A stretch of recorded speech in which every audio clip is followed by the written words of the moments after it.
1992 में बंगाल के जिले नदियाया का गांव फुलिया सुर्खियों में था। एक गूंगी बहरी लड़की के दुष्कर्म की खबरें अखबारों में आ रही थी।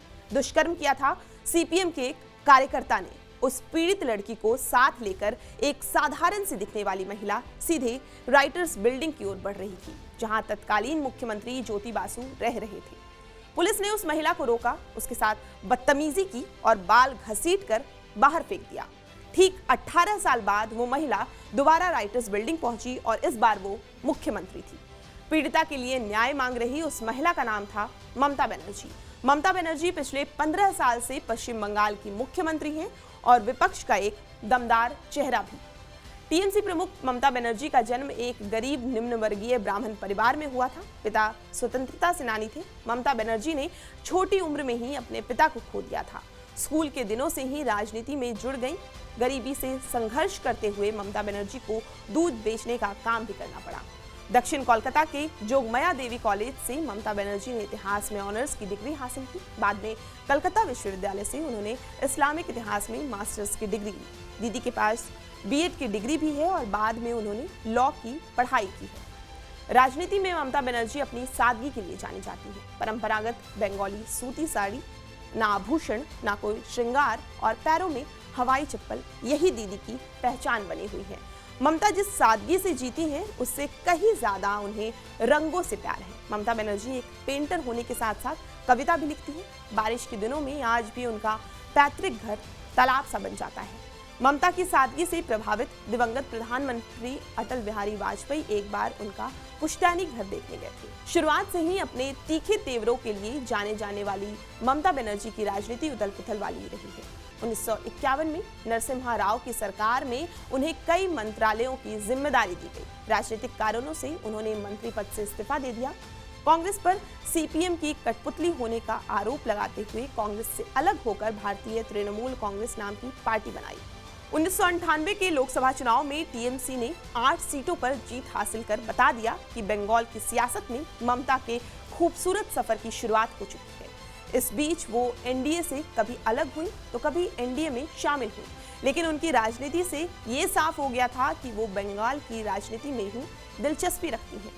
देश में इमरजेंसी लगने के बाद कांग्रेस की सत्ता में वापसी हुई थी। राजीव गांधी को कांग्रेस का महासचिव बनाया गया और पार्टी के कद्दावर नेता कमलापति त्रिपाठी को कार्यकारी सचिव की जिम्मेदारी मिली।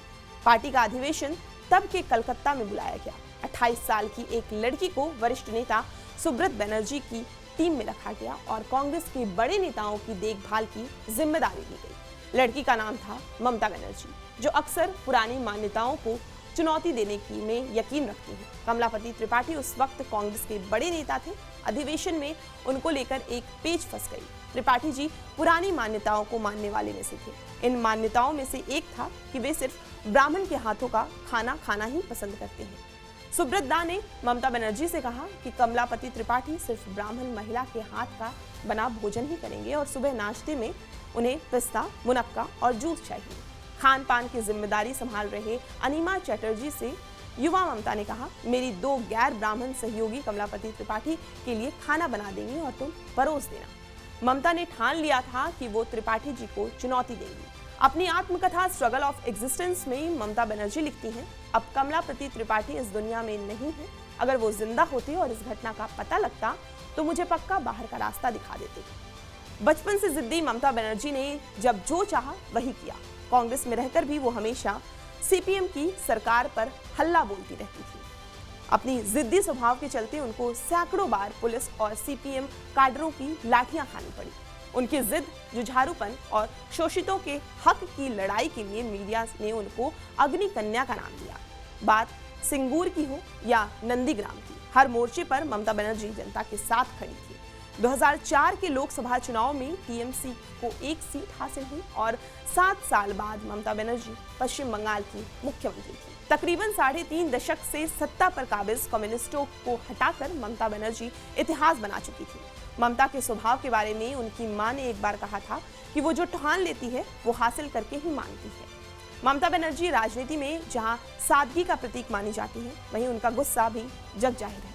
1997 का दौर था। दिवंगत पासवान रेल मंत्री थे। रेल बजट आया था।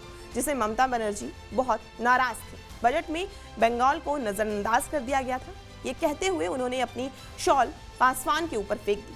सियासी गलियारों में ममता के गुस्से का शिकार अमर सिंह भी हो चुके हैं। सबके सामने संसद में दीदी ने अमर सिंह का कॉलर पकड़ लिया था। समाजवादी पार्टी के सांसद दरोगा प्रसाद सरोज ने महिला आरक्षण विधेयक का विरोध किया था। ममता उनका कॉलर पकड़कर बाहर खींचती नजर आई थी। राजनीति में आने से पहले ममता की जिंदगी अलग थी। इस दौरान उन्होंने स्टेनोग्राफर का काम भी किया, बच्चों को ट्यूशन भी पढ़ाया और सेल्स गर्ल की नौकरी भी की। रोजाना 5 किलोमीटर से ज्यादा चलने वाली ममता तला हुआ या स्पाइसी खाना नहीं खाती। उन्हें चावल, चाय और चॉकलेट बहुत पसंद है। कभी कभी चिप्स भी खा लेती है। 2012 में टाइम्स पत्रिका के 100 प्रभावशाली लोगों की लिस्ट में उनका नाम था। ब्लूमबर्ग मार्केट पत्रिका में उन 50 प्रभावशाली लोगों में उनका नाम शामिल किया जिसने पूरी दुनिया में फाइनेंस के क्षेत्र में अच्छा काम किया है। 15 साल की उम्र में राजनीति से जुड़ने वाली ममता के लिए स्थितियां बदल गई थी। उनके कई साथियों ने उनका साथ छोड़ दिया। पिछले विधानसभा चुनाव में बीजेपी बंगाल में पूरी ताकत से लड़ी, लेकिन वो ममता बनर्जी के सामने धाराशाही हो गई। इस साल आम चुनाव होने वाले हैं। विपक्ष बीजेपी के खिलाफ एकजुट है। नीतीश कुमार, राहुल गांधी जैसे कई नेता हैं, लेकिन इन सब के बीच ममता बनर्जी ऐसा नाम है जो सबको चौंका सकता है।